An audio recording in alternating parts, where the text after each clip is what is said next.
With Jared Skinner with DynaGro Seeds just outside of Mount Sterling, I'm Ty Higgins reporting for the Ohio AgNet, and DynaGro here have a couple of test plots, and Jared, just kind of tell me where we're at and what the purpose of getting everybody from DynaGro Seeds here today is all about.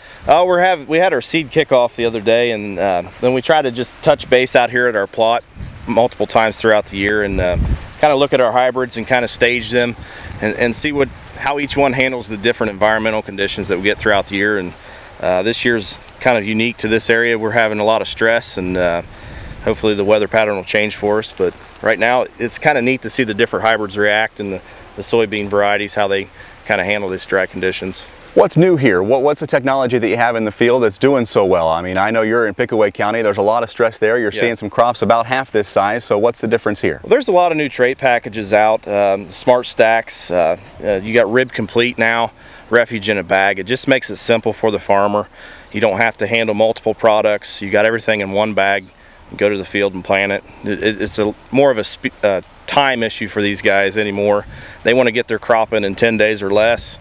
And having the Refuge in the bag, I think, really helps them get that done.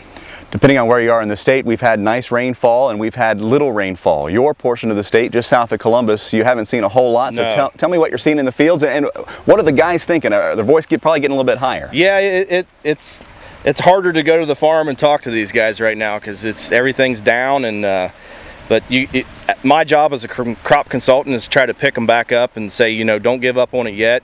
We got some stress mitigation tactics we can use, fungicides and different foliar feeds.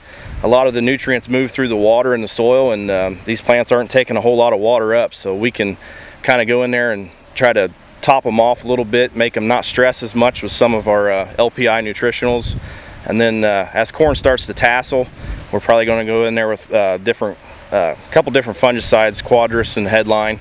There's a couple different formulations of each one of those products that we'll put on, and it really helps with stress mitigation more so than anything right now. I was in the western part of the state, and they haven't seen a whole lot of rain. They've seen more than Pickaway County and south central Ohio, and you go into the no-till fields, you dig down about maybe 4 or 5 inches. There's still a bit of moisture. What can you tell me about Pickaway County as far as that's concerned? Pickaway County, we're about tapped out right now. We've had, we try to keep track of it. I think I've had less than a ½ inch in the last 5 weeks at our facility. Some of the storms that have came in have been hit and miss. Right where my facility is, just west of Circleville, we're really dry, and our soils are kind of drought prone anyway. We have that river basin going through there that has a lot of sand and gravel to it, and in those areas close to the river, it's really showing some stress.